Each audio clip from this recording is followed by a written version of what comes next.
একসাথে সংসার করতে গেলে কত রকম মিল থাকে, তাই না? আসসালামু আলাইকুম, সবাই কেমন আছেন? আশা করি সবাই ভালো আছেন। আল্লাহর রহমতে আমরাও ভালো আছি।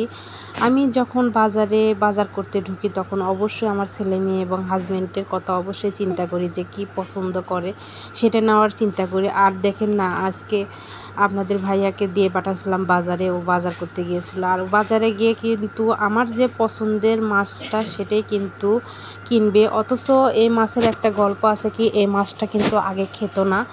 আর আমি এমনভাবে রান্না করে দিই যে এখন মানে যে খুবই পছন্দ করে। যাই হোক, অনেক দিন পর আজকে একটু বাজারে ঢুকছিল আর বাজার করছিল।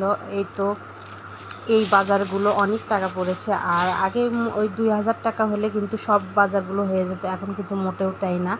এখানে তেল, আলু, পেঁয়াজ, শসা, মানে ভেন্ডি, করলা, কাঁচামরিচ, সব রকম সবজি। আর এখানে আমার পছন্দের কিন্তু এই বেলে মাছ, আমরা বগুড়ার লোক কিন্তু এটা বেলে মাছ নামে চিনি।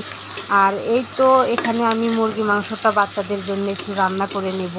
এখন প্রায় ৭টা বাজে, এটা কিন্তু সন্ধ্যা ৭টা বাজে।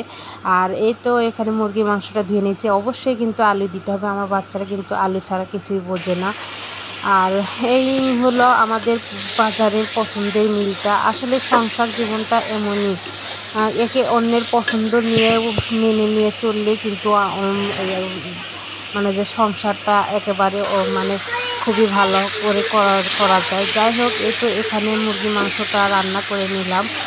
আর এই পর্যন্তই ভিডিওটা। আর ভিডিওটা বেশি লম্বা করছি না। সবাই সুস্থ থাকবেন, সুন্দর থাকবেন, সবাই ভালো থাকবেন, আমাদের পাশে থাকবেন। আর অবশ্যই কিন্তু আমার ভিডিওগুলো লাইক, কমেন্ট এবং অবশ্যই শেয়ার করবেন।